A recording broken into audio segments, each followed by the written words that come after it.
नमस्कार दोस्तों, एक बार फिर से स्वागत है आपका हमारे चैनल पर जिसका नाम है स्टडी मेरा। और मैं हूं डॉक्टर तनुजा। अगर आप किसी भी कंपटीशन की तैयारी कर रहे हैं जिसमें बायोलॉजी पूछा जाता है और इन टॉपिक से क्वेश्चंस आते हैं तो प्लीज़ हमारा ये चैनल ज़रूर सब्सक्राइब करें। और जनरली जो हमने स्पेसिफिकली ये जो सीरीज़ चला रहे हैं वो यूपी टीजीटी पीजीटी बायोलॉजी के स्टूडेंट्स के लिए चला रहे हैं। और अगर आप भी UP TGT PGT biology aspirants हैं तो भी हमारा चैनल जरूर सब्सक्राइब करें। वीडियो पसंद आए तो लाइक करें और ज़्यादा से ज़्यादा इसको शेयर करें जिससे हम आपके लिए और अच्छे अच्छे वीडियोस रेगुलर लेके आते रहें। तो आज का जो टॉपिक होने वाला है वो पॉरीफेरा पे है। इससे पहले मैंने प्रोटोजोआ खत्म किया है। अगर आप प्रोटोजोआ के बारे में देखना चाहते हैं वीडियोस तो हमारे चैनल पर जाइए और पुरानी वीडियोस देखिए। काफ़ी डिटेल में हमने प्रोटोजोआ को डिस्क्राइब किया है। काफ़ी ज़्यादा उस पे जितने भी उसके अंदर एनिमल हैं जो एग्जाम में पूछे जाने वाले हैं वो सब हमने बताया है। तो चलिए आज का ये वीडियो स्टार्ट करते हैं जो होने वाला है पॉरीफेरा पे। पॉरीफेरा जो होता है जनरली पोर बियरिंग एनिमल्स होते हैं इसके अंदर। और ये बहुत ही वैरायटी के एनिमल्स इसके अंदर होते हैं। जनरली इसमें बहुत ही हमको एक डाउट होता है कि ये एनिमल है ये प्लांट है। तो मैं आपको बता दूं कि ये एनिमल होते हैं क्योंकि इनमें फोटोसिंथेसिस नहीं होती है। और इसको बहुत पहले ही जो एक साइंटिस्ट थे इलियास उन्होंने बता दिया था कि ये एनिमल होते हैं, प्लांट्स नहीं होते, इनका नेचर एनिमल नेचर होता है। तो कैसे होता है, क्यों होता है, आगे हम इसकी कैरेक्टरिस्टिक के थ्रू ये बातें जानेंगे। तो चलिए आगे बढ़ते हैं। तो ये जो इमेज मैंने लगाई है उससे आप देख सकते हैं कि कितने वैरायटी के स्पंजेस होते हैं। पॉरीफेरा को स्पंजेस भी बोला जाता है क्योंकि स्पंज की तरह होते हैं, सॉफ्ट होते हैं और इसमें बहुत सारे पोर्स होते हैं। तो स्पंज में भी बहुत सारे पोर्स होते हैं तो वो कितना जैसे उसको दबाएंगे तो वो कैसे दबता है उसी तरह से ये भी होते हैं। तो ये बहुत ही वैरायटी के होते हैं। कभी एक सॉलिटरी मिलते हैं यानी कि अकेले होते हैं, कभी ये कॉलोनी में मिलते हैं। तो इस तरह से ये आप इसका पिक्चर देख सकते हैं कि ये बहुत वैरायटी में मिलते हैं। बहुत ही कलरफुल होते हैं, समुद्र में मिलते हैं, फ्रेश वाटर में भी कुछ मिलते हैं। ये देख सकते हैं आप कि ये बोरिंग स्पंज है क्लियोना, जो कि बिल्कुल ही डिफरेंट टाइप का है। उसी तरह से एक यहाँ पर है पाइप स्पंज, ये भी उस डिफरेंट टाइप का है। आपको यहाँ पे जितने भी इमेज दिखेंगे वो सब अलग टाइप के दिखेंगे। ये ब्राउन स्पंज है और ये है ल्यूकोसोलेनिया। तो इस तरह से जो स्पंजेस हैं वो बहुत ही वैरायटी में बहुत ही कलरफुल मिलते हैं। और ये काफ़ी अलग टाइप के कैरेक्टरिस्टिक होते हैं इसके, इसीलिए ये हमारे सिलेबस में काफ़ी इंपॉर्टेंट पार्ट रखता है और एग्जाम में काफ़ी पूछा भी जाता है। तो कैरेक्टरिस्टिक की बात करें तो सबसे पहले जो नेम है पॉरीफेरा वो किसने दिया था, वो दिया था रॉबर्ट ग्रांट ने। और उन्होंने ही इसका जो नाम है पोरीफेरा दिया। और उन्होंने इसका मतलब क्या होता है, पोरीफेरा का मतलब होता है पोर बियरिंग एनिमल्स, यानी कि ऐसे एनिमल जिनके अंदर छिद्र होते हैं, पोर्स होते हैं, उनको पोरीफेरा में रखा गया है। अब जो इसको ये एनिमल नेचर का है मैंने आपको बता ही दिया है। जो एक साइंटिस्ट थे एलियास उन्होंने 1765 में ये बताया कि ये एनिमल होते हैं, प्लांट्स नहीं होते हैं।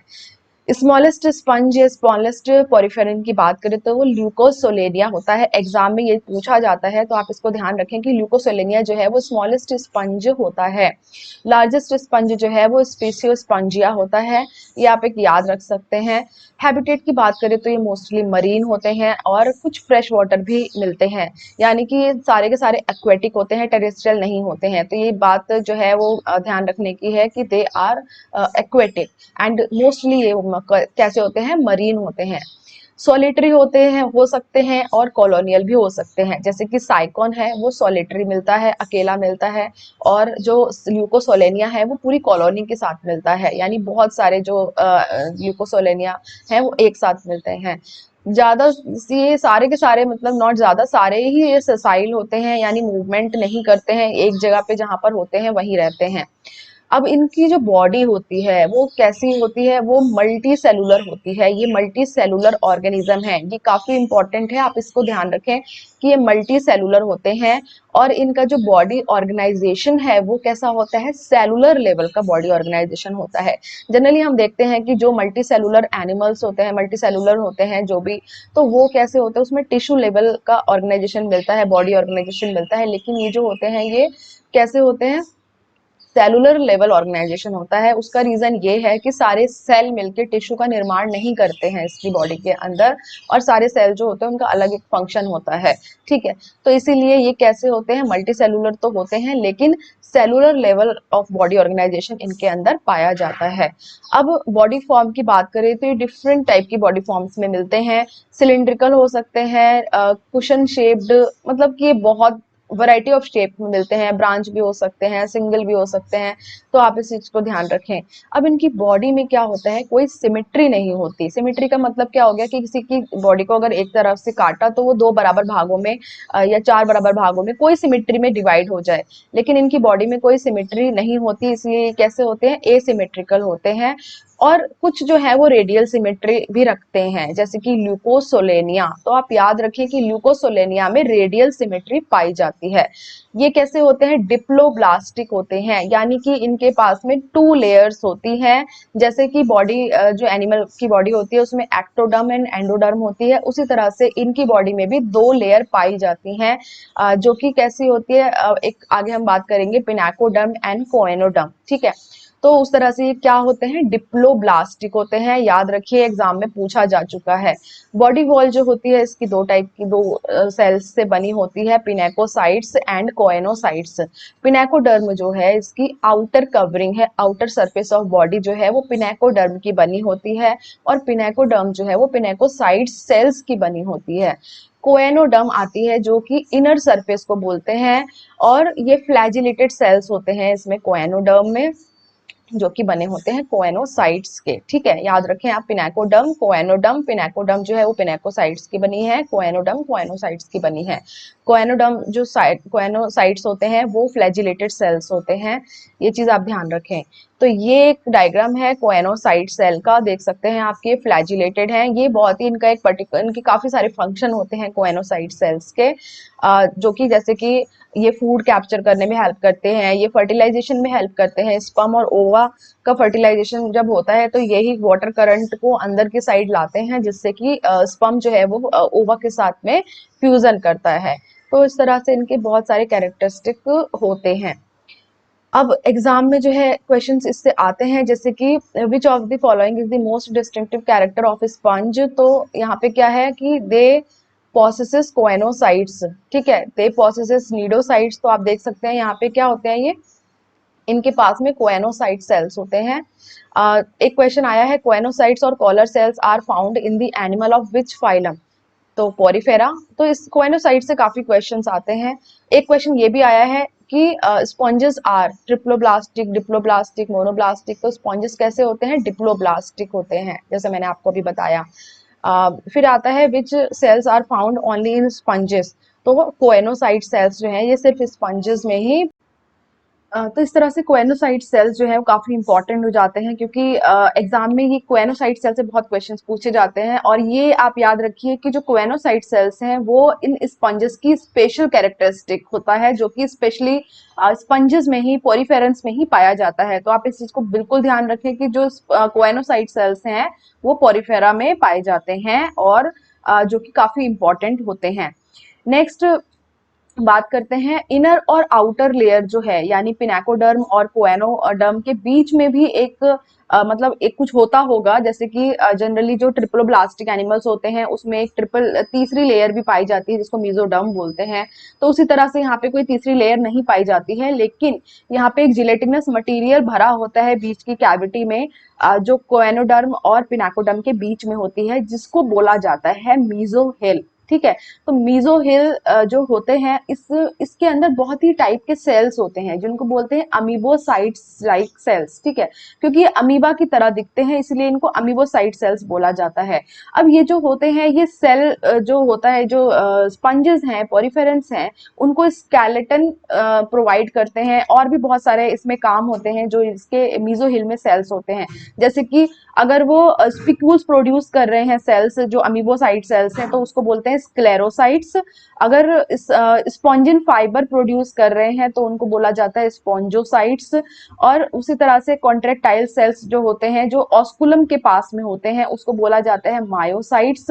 और आर्कियोसाइट्स सेल्स होते हैं जो कि बहुत सारे चीजों में हेल्प करते हैं, जैसे कि रिप्रोडक्शन में हेल्प करते हैं, रीजनरेशन में हेल्प करते हैं। और ये सेल्स जो होते हैं आर्क्योसाइट सेल्स, ये टूटी पोटेंट होते हैं, यानी इनके अंदर जो रीजनरेशन की पावर है वो पाई जाती है। और सेल्स को इन्हीं सेल्स की वजह से रीजनरेशन वो कर सकते हैं, यानी कि एक तरह से आप समझ लीजिए कि वो अमर हो जाते हैं।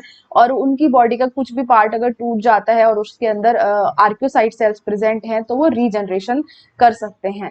तो उसी तरह से यहाँ पे एक एग्जाम में क्वेश्चन भी पूछा गया है टीजीटी 2016 और 2021 में, आप देख सकते हैं कि power of regeneration in sponges is due to, तो यहाँ पे ऑप्शन है आर्क्योसाइट सेल्स। तो आर्क्योसाइट सेल्स की वजह से रीजनरेशन की पावर स्पंजेस में पाई जाती है। अब यहाँ पे आप ये डायग्राम देख सकते हैं, ये स्पंज का डायग्राम है। तो यहाँ पे क्या दिख रहा है आपको, यहाँ पे देखिए छोटे छोटे पोर दिखाई दे रहे हैं इसकी बॉडी के अंदर। इन पोर्स को बोला जाता है ऑस्टियम या ऑस्टिया। ये जो पोर्स होते हैं ये इनकरेंट पोर होते हैं, यानी कि वाटर को इन करते हैं, इसकी बॉडी के अंदर प्रवेश कराते हैं और उसके बाद में वाटर जो है वो इस गुहा में, इस कैविटी के अंदर आ जाता है, जिस कैविटी को बोला जाता है स्पॉन्जोसील या पैरागैस्ट्रिक कैविटी। ठीक है, आप दोनों नाम याद रख लीजिए, स्पॉन्जोसील या पैरागैस्ट्रिक कैविटी, या आर्ट्रियम भी कहीं कहीं बोला गया है।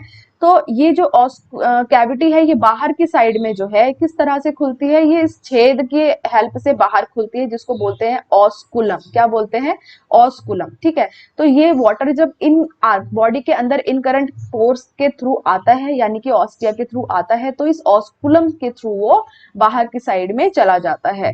तो इस तरह से ये एक बॉडी का स्ट्रक्चर है, आप देख सकते हैं। यहाँ पे पिनाकोडर्म है, ये बाहर की लेयर जो दिखाई दे रही है, अंदर के सेल्स, ये ट्रांसफर सेक्शन इसका काटा गया है। तो आप इसको देख सकते हैं, लॉन्गिट्यूडनल सेक्शन है इसका। और किस तरह से इसमें सेल्स जो है कोएनोसाइट सेल्स दिखाई दे रहे हैं। और बीच में आपको ये मीजोहिल भी दिखाई दे रहा है स्ट्रक्चर। ठीक है, तो ये इस तरह से दिखता है। आगे बढ़ते हैं, अब बात करते हैं इसके कैनाल सिस्टम की। तो कैनाल सिस्टम स्पंजेस में काफी इंपॉर्टेंट हो जाता है, क्योंकि कैनाल सिस्टम के थ्रू ही स्पंज जो है या पॉरीफेरेंस हैं वो अपना न्यूट्रिशन लेते हैं, एक्सक्रीशन करते हैं, रिप्रोडक्शन करते हैं, तो ये कैनाल सिस्टम के थ्रू ही करते हैं। कैनाल सिस्टम इनकी लाइफ में काफी इंपॉर्टेंट है, और कैनाल सिस्टम जो है एग्जाम पॉइंट ऑफ व्यू से भी काफी इंपॉर्टेंट है, यहाँ से क्वेश्चन आते हैं। तो कैनाल सिस्टम जो है इसको एक्विफेरस सिस्टम भी बोला जाता है। और 3 टाइप का ये होता है, एस्कॉन टाइप या asconoid, sycon type and leucon type. तो एस्कोनॉइड, साइकोनॉइड या ल्यूकोनॉइड टाइप भी इसको बोला जाता है। यहाँ पे एस्कोनॉइड टाइप जो है वो काफी सिंपलेस्ट टाइप होता है, बहुत ही सिंपल होता है। उसके बाद आता है साइकोनॉइड टाइप, जो कि ना ज्यादा सिंपल होता है ना ज्यादा कॉम्प्लेक्स होता है। और सबसे कॉम्प्लेक्स सिस्टम जो कैनाल सिस्टम पाया जाता है स्पंजेस में, उसको बोलते हैं ल्यूकोनॉइड टाइप। तो आप तीनों टाइप को ध्यान रख लीजिए, ये यहाँ से क्वेश्चंस पूछे जाते हैं। और इसमें स्पेशली जो एस्कोनॉइड टाइप है ये बहुत ही सिंपल होता है, इस बात को याद रखिए। और ल्यूकोनॉइड टाइप जो है वो काफी कॉम्प्लेक्स होता है, तो इनको हम थोड़ा सा डिस्कस कर लेते हैं। तो एस्कोनॉइड टाइप जो है वो आप ये डायग्राम में देख सकते हैं, बहुत ही सिंपल है। सिंपल जो है ओस्टिया, जो इनकरेंट पोर्स हैं ऑस्टिया, उसके थ्रू वाटर अंदर आता है, स्पॉन्जोसील या पैरागैस्ट्रिक कैविटी के अंदर जाता है, और ऑस्कुलम से वाटर जो है वो बाहर चला जाता है।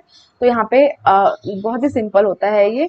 एग्जाम्पल इसका है ल्यूकोसोलेनिया, एक बहुत बार एग्जाम में पूछा गया है, चाहे वो टीजीटी पीजीटी के एग्जाम्स हो या फिर आपका पीसीएस का एग्जाम हो, वहां पे ये क्वेश्चन बहुत पूछा गया है कि जो ल्यूकोसोलेनिया है उसमें किस टाइप का कैनाल सिस्टम पाया जाता है। ठीक है, यहाँ पे देखिए क्वेश्चंस ये मैं लेके भी आई हूँ, ये यूपीपीएससी पीसीएस में पूछा गया है प्री में। Type of canal system found in Leucosolenia is. ठीक है, तो ये कैसा होता है, इसमें एस्कॉन टाइप होता है। कभी कभी हम कंफ्यूज हो जाते हैं कि ल्यूकॉन है, ल्यूकोसोलेनिया है, तो ल्यूकॉन टाइप का हो सकता है, लेकिन यहाँ पे एस्कॉन टाइप का एक सिंपलेस्ट कैनाल सिस्टम पाया जाता है। ठीक है, नेक्स्ट बात करते हैं साइकोनॉइड टाइप की। तो यहाँ पे हाँ दूसरा एग्जाम्पल भी है इसका, ओलियंथस, आप इसको भी याद रख सकते हैं। साइकोनॉइड टाइप की बात करें तो ये, अगर हम इसको एस्कॉन टाइप के कैनाल सिस्टम को ही अंदर के साइड में इस वॉल को थोड़ा सा इनफोल्ड कर दें तो ये चेंज हो जाएगा आपका साइकोनॉइड टाइप के कैनाल सिस्टम में। तो ये देखिए आप डायग्राम यहाँ पर, तो ये है साइकोनॉइड टाइप का कैनाल सिस्टम। अब ये साइकॉन में जनरली पाया जाता है, जो जीनस साइकॉन है वहां पे ये कैनाल सिस्टम पाया जाता है। तो आप देख सकते हैं यहाँ पे इसका जो वाटर करंट का है ये आप ध्यान रखिए थोड़ा सा, क्योंकि थोड़ा सा कॉम्प्लेक्स है। यहाँ पे क्या होता है कि सबसे पहले जो वाटर है वो आपका डर्मल पोर्स, यहाँ पे इनको डर्मल पोर्स बोला जाता है। इस डर्मल पोर्स के यानी कि इसकी जो पिनाकोडर्म होती है उसके अंदर कुछ पोर्स होते हैं, वहां से वाटर अंदर आता है। उसके बाद में कहाँ जाता है, ये इनकरंट कैनाल्स हैं, इन इनकरंट कैनाल्स में जाता है जो बाहर की साइड प्रेजेंट हैं। उसके बाद में जाता है वाटर प्रोसोपाइल्स में। अब इन करंट कैनाल्स में यहाँ पे जो वॉल है, यहाँ पे ये जो प्रोसोपाइल्स हैं, यहाँ पे जो छेद आपको दिख रहे हैं, इनको प्रोसोपाइल्स बोला जाता है। तो इन प्रोसोपाइल्स की हेल्प से वाटर अंदर जाता है। अंदर जाने के बाद में एक यहाँ पे एक नया नाम है रेडियल कैनाल्स, इन रेडियल कैनाल्स में जाता है। रेडियल कैनाल्स में जाने के बाद वाटर जो है वो इन छेद, ये वाले जो छेद दिख रहे हैं आपको, जो इसको इंटरनल ऑस्टिया बोला जाता है, इन इंटरनल ऑस्टिया में जाता है और उसके बाद स्पॉन्जोसील में जाता है। ठीक है, इंटरनल ऑस्टिया जो है इनका एक और नाम है जिसको बोलते हैं एपोपाइल, आप याद रखिए एपोपाइल। तो फिर वाटर जो है ऑस्कुलम से बाहर चला जाता है। तो ये जो है साइकोनॉइड टाइप का कैनाल सिस्टम है, उसमें इस तरह से ये पाया जाता है। एग्जाम्पल मैंने आपको बता दिया है साइकॉन।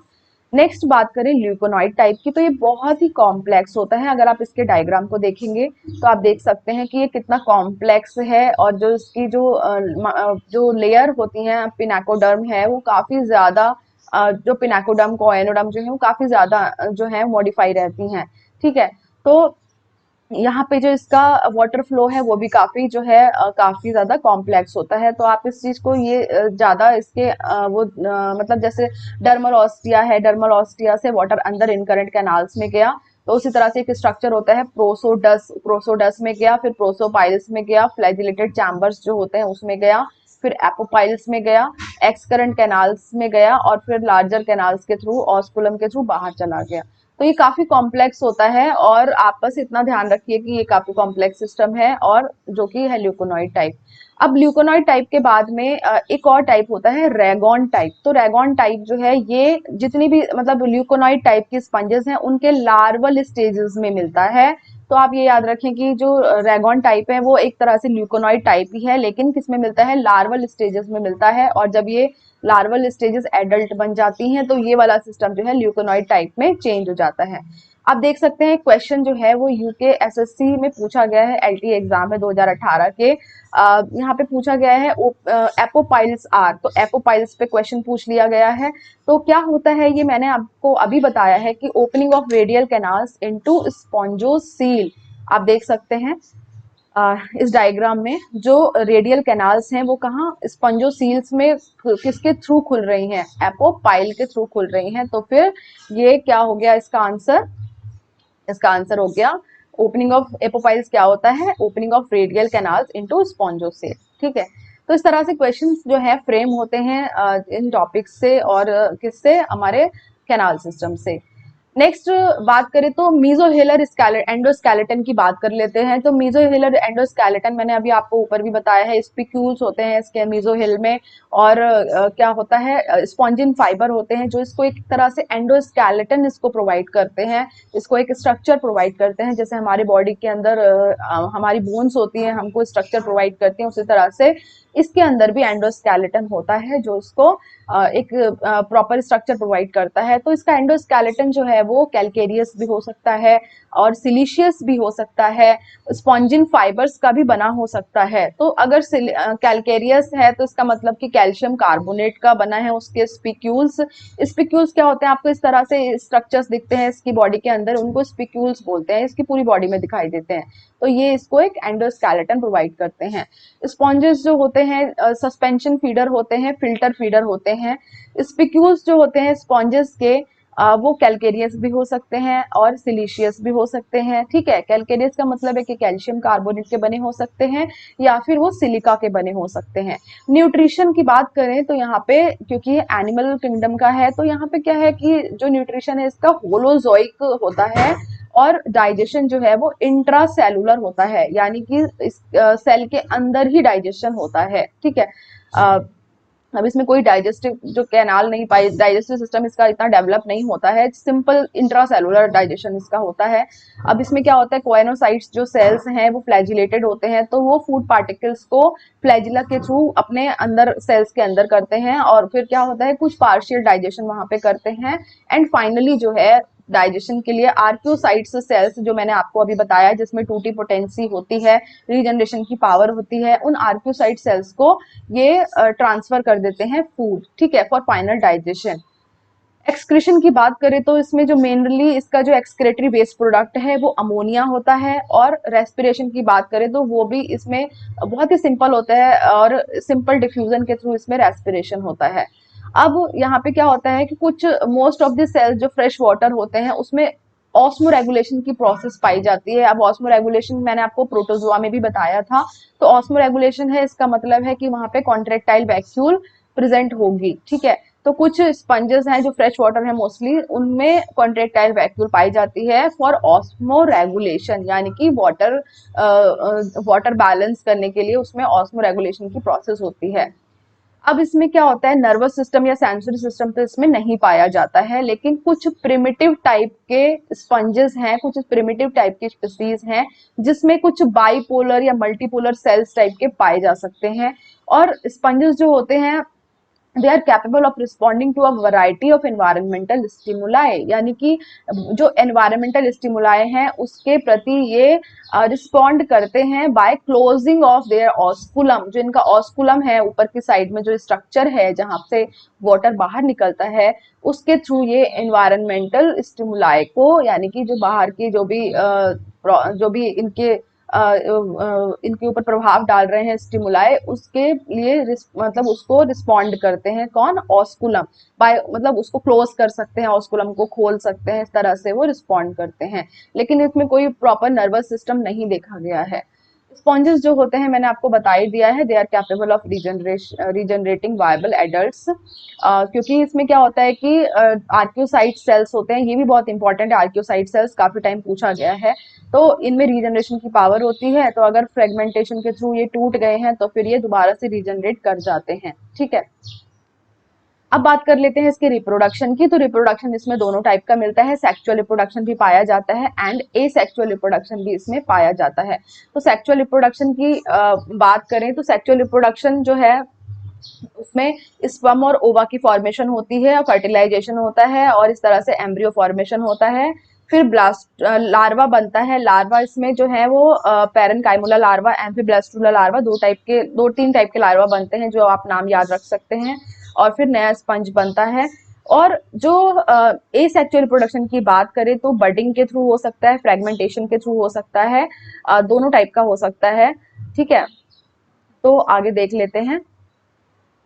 गैम्यूल्स, यस, जो एसेक्सुअल रिप्रोडक्शन, यहाँ पे गैम्यूल्स का ध्यान रखिए आप, क्योंकि गैम्यूल्स क्या होते हैं, इंटरनल बर्ड्स होते हैं कंटेनिंग आर्क्योसाइट्स, जिसमें आर्क्योसाइट सेल्स होते हैं, mostly produce by fresh water sponges. याद रखिए गैम्यूल्स जो होते हैं मोस्टली फ्रेश वाटर स्पंजेस के द्वारा प्रोड्यूस होते हैं, जो कि स्पॉन्जिलीडा फैमिली में पाए जाता है। स्पॉन्जिलीडा फैमिली में अभी आपको बताऊंगी आगे, ठीक है। तो आर्क्योसाइट सेल्स बता ही दिया है, टूटी पोटेंट होते हैं। तो इस तरह से यहाँ पे क्या होता है, जो है एसेक्सुअल रिप्रोडक्शन और सेक्सुअल रिप्रोडक्शन इनमें पाया जाता है। क्योंकि आप एक चीज और ध्यान रखिए कि हर्मेफ्रोडाइट होते हैं। हर्मेफ्रोडाइट का क्या मतलब है कि इसमें मेल और फीमेल जो है एक ही बॉडी के अंदर पाए जाते हैं, सेक्स ऑर्गन्स, सेक्स सेल्स जो है एक ही बॉडी के अंदर बनते हैं, तो इसलिए ये कैसे होते हैं, हर्मेफ्रोडाइट होते हैं। इनमें फर्टिलाइजेशन जो है वो क्रॉस फर्टिलाइजेशन हो सकता है, इंटरनल फर्टिलाइजेशन भी हो सकता है, ठीक है। तो यानी कि एक दूसरे स्पंज से भी फर्टिलाइज कर सकते हैं, फर्टिलाइजेशन कर सकते हैं, और सेम सेम स्पंज में भी फर्टिलाइजेशन हो सकता है। तो स्पर्मेटोजोआ, अब इसमें क्या होता है कि स्पर्मेटोजोआ और क्या होता है, एग सेल्स बनते हैं। तो स्पर्मेटोजोआ जो है are taken into the aquiferous system of neighbouring individuals by choanocytes cells. जो कोएनोसाइट सेल्स हैं उससे ये स्पर्मेटोजोआ जो है वो दूसरे इंडिविजुअल के अंदर ये जाते हैं, और वहां पे क्या होता है, choanocyte cells transfer them to the eggs in the mesohyl. Choanocyte cells जो है वो इसको एग सेल्स को ट्रांसफर कर देते हैं जो कि मीजोहिल में प्रेजेंट होते हैं, ठीक है। अब क्लीवेज की बात करें तो क्लीवेज इसमें कैसा होता है, होलोब्लास्टिक होता है, डेवलपमेंट इनडायरेक्ट होता है। इनडायरेक्ट डेवलपमेंट किसे बोलते हैं कि अगर वो डायरेक्ट ही एडल्ट में चेंज नहीं हो रहा है कोई भी इंडिविजुअल, तो इसका मतलब है कोई बीच में कोई स्टेज आ रही है, जैसे कि इसमें लार्वल स्टेज आती है, तो इस वजह से इसको बोला जाता है कि इसमें इनडायरेक्ट डेवलपमेंट होता है, इसमें लार्वल स्टेज आती है। अब लार्वा जो है, इसमें 3 टाइप के लार्वा हो सकते हैं, कोइलोब्लास्टुला लार्वा जिसको ब्लास्टुला लार्वा भी कहा जाता है, पेरेनकाइमुला लार्वा या पेरेनकाइमेला लार्वा भी बोलते हैं, एंड एम्फीब्लास्टुला लार्वा। तो आपको ये तीनों लार्वा के नाम याद रखने हैं क्योंकि एग्जाम में ये सीधे क्वेश्चन पूछे जाते हैं।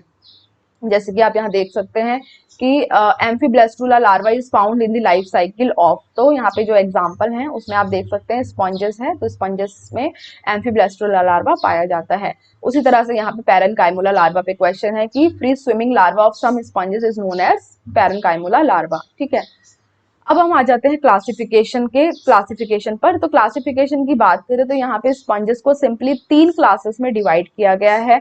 सबसे पहली क्लास यहाँ पे है वो है डेमोस्पोंजिया। डेमोस्पोंजिया क्लास में मैं यहाँ पे एक चार्ट टाइप का लेके आई हूँ, यहाँ पे आप टेबल जो है इससे आप देख सकते हैं कि कौन कौन से स्पंजेस जो हैं कौन सी क्लास में आते हैं और उनको किस नाम से फेमस हैं, क्योंकि इन जो कॉमन नेम है इनके यहाँ से क्वेश्चंस पूछे जाते हैं। तो सबसे पहले क्लियोना की बात करें तो बोरिंग स्पंज है, जो कि this is very harmful for pearl industry, क्योंकि ये पर्ल जो होता है, मोती जो होता है उसके अंदर छेद कर देता है। नेक्स्ट है चैलिना। चैलिना जो है इसको मरमेड ग्लोब्स या डेडमैन फिंगर बोला जाता है, क्योंकि इसका स्ट्रक्चर जो है वो डेडमैन फिंगर की तरह, मरे हुए आदमी के फिंगर की तरह होता है। ठीक है, नेक्स्ट है ये मरमेड फिंगर, मरमेड का मतलब जलपरी होता है ना, तो उसके ग्लव्स की तरह भी दिखाई देता है ये चैलिना। नेक्स्ट है स्पॉन्जिला, ये भी जो है डेस्मोस्पोंजिया का मेंबर है और यहाँ पे ये इसको बोला जाता है फ्रेश वाटर स्पंज, क्योंकि ये फ्रेश वाटर में पाया जाता है। ये काफी इंपॉर्टेंट नाम है, अलग से भी एग्जाम में पूछा जा सकता है। नेक्स्ट है यूस्पोरेंजिया, इसको बाथ स्पंज बोलते हैं। नेक्स्ट पोटेरियन, तो पोटेरियन जो है नेपट्यून गॉबलेट होता है। हिप्पोस्पोंजिया, हिप्पोस्पोंजिया को हॉर्स स्पॉन्ज बोलते हैं। हिरसिना, हिरसिना हॉर्नी स्पंज होता है। नेक्स्ट क्लास है कैलकेरिया। कैलकेरिया को लाइमी स्पंज बोला जाता है इस क्लास को, और इसमें एक एग्जांपल है इसका साइफा या साइकॉन, जिसको अर्न स्पंज बोलते हैं। अर्न स्पंज यानी कि मटके की तरह, घड़े की तरह इसका बॉडी इस तरह से होता है, तो इसलिए इसको अर्न स्पंज बोलते हैं। नेक्स्ट जो क्लास है वो है हेक्स एक्टिनिलिडा। हेक्स एक्टिनिलिडा में 3 जो स्पंज हैं वो काफी इंपॉर्टेंट हैं, जैसे कि फेरोनिमा जिसको बाउल स्पंज बोलते हैं, हाइलोनिमा जिसको ग्लास रोप स्पंज बोलते हैं, Euplectella, Euplectella is Venus flower basket, ये जापान में as a wedding gift present किया जाता है, तो ये काफी इंपॉर्टेंट है यूप्लेक्टेला, आप इसको याद रख सकते हैं। तो देखिए एग्जाम में क्वेश्चन भी आया है पीजीटी बायोलॉजी 2010 में कि which sponge is detrimental to pearl industry, यानी कि कौन सा स्पंज पर्ल इंडस्ट्री के लिए हार्मफुल है, तो उसका यहाँ पे नाम है क्लियोना। ठीक है, तो इस तरह से है। अब जहाँ पे क्या है क्लास कैलकेरिया, अब क्लास की बात कर लेते हैं। तो कैलकेरिया जो है इस क्लास के जो क्या कैरेक्टरिस्टिक होते हैं, ये जनरली मरीन होते हैं, मरीन होते हैं, शैलो वाटर में पाए जाते हैं, कोस्टल वाटर में पाए जाते हैं। इनका जो स्केलेटन है वो कैल्शियम कार्बोनेट का बना होता है, कैलकेरियस स्पिक्यूल्स होते हैं। ठीक है, बॉडी जो है वो सिलेंड्रिकल होती है एंड रेडियल सिमेट्री इसमें पाई जाती है। याद रखिए कि इसमें रेडियल सिमेट्री पाई जाती है। अब जो इसमें जो कैनाल सिस्टम है वो तीनों टाइप का हो सकता है, एस्कॉन, साइकॉन एंड ल्यूकॉन, तीनों टाइप का कैनाल सिस्टम इसमें पाया जा सकता है। एग्जाम्पल है इसका साइफा एंड क्लेथरीना, यहाँ पे साइफा और इसका आप देख सकते हैं क्लेथरीना और साइकॉन, ये इसका इमेज है। नेक्स्ट क्लास की बात करें हेक्स एक्टिनिलिडा, तो हेक्स एक्टिनिलिडा जो है ये भी मरीन होते हैं और डीप सी में पाए जाते हैं। इनका जो इसका स्केलेटन होता है वो 6 रेड सिलिशियस स्पिक्यूल्स का बना होता है, यानी कि सिलिका का बना होता है। ठीक है, 6 रेड है, यानी कि इस तरह से इनका होता है 6, 1 2 3 4 5 6। ठीक है, तो इसीलिए इसको हेक्स एक्टिनिलिडा बोला गया है। हेक्स का मतलब होता है, हेक्सा का मतलब होता है 6। ठीक है, तो 6 रेड सिलिशियस स्पिक्यूल्स का ये बना होता है। बॉडी जो होती है सिलिंड्रिकल होती है और रेडियल सिमेट्री इसमें भी पाई जाती है। कैनाल सिस्टम इसमें एस्कॉन टाइप का नहीं होता, साइकॉन या ल्यूकॉन टाइप का कैनाल सिस्टम इसमें पाया जाता है। एग्जाम्पल की अगर बात करें तो यहाँ पे 2 एग्जाम्पल हैं, यूप्लेक्टेला एंड हाइलोनिमा। ठीक है। ये यूप्लेक्टेला है, देखिए कितना सुंदर है, जिसको वीनस फ्लावर बास्केट बोला जाता है, जो एज ए वेडिंग गिफ्ट दिया जाता है जापान में। और ये हो गया आपका हाइलोनिमा। ठीक है, अब हम लास्ट क्लास की बात कर लेते हैं। तो यहाँ पे जो डेस्मोस्पोंजिया है, यहाँ पे ये काफी इंटरेस्टिंग क्लास है, क्योंकि यहाँ पे जो है मरीन भी मिलते हैं स्पंजेस, और कुछ फ्रेश वाटर स्पंजेस भी इसमें पाए जाते हैं। ठीक है, बॉडी इनकी जो है वो एसिमेट्रिकल होती है, यानी इसमें रेडियल सिमेट्री नहीं पाई जाती है। Cylindrical in shape, cylinder type के होते हैं शेप में। The canal system is leuconoid type. अब ये कॉम्प्लेक्स कैनाल सिस्टम जो है वो किस में पाया जाता है? डेस्मोस्पोंजिया में पाया जाता है। स्केलेटन जो है इसकी, इट इज ये स्पॉन्जिन फाइबर की भी बनी हो सकती है, सिलिशियस स्पिक्यूल्स की बनी हो सकती है। और इसके एग्जाम्पल की बात करें तो स्पॉन्जिया एंड स्पॉन्जिला, ये दो एग्जाम्पल हैं इसके, स्पॉन्जिया एंड स्पॉन्जिला। ठीक है, स्पॉन्जिला ये यहाँ पे आपको डायग्राम में देख सकते हैं, Spongia, this is Spongia and this is Spongilla. ठीक है, तो एग्जाम में एक क्वेश्चन आया है, silica for the formation of siliceous spicules is synthesized by the sponge provide by symbiotic algae supplied by bacteria या extracted by sponge from the sea water. तो इसका हो गया सिंथेसाइज्ड बाय द स्पंज।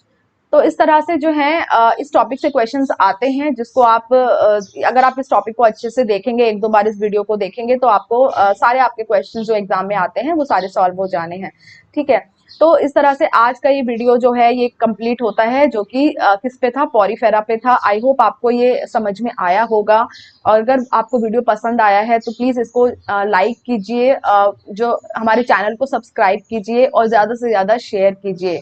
अब जल्दी ही मैं नेक्स्ट वीडियो ल्यूकोसोलेनिया पे लेके आने वाली हूँ, तो आप प्लीज हमारे सारे वीडियोस देखिए, और जो है हमारे चैनल पे जो ये तैयारी की कराई जा रही है UP TGT PGT biology exam की, वो आपके लिए काफी हेल्पफुल होने वाली है।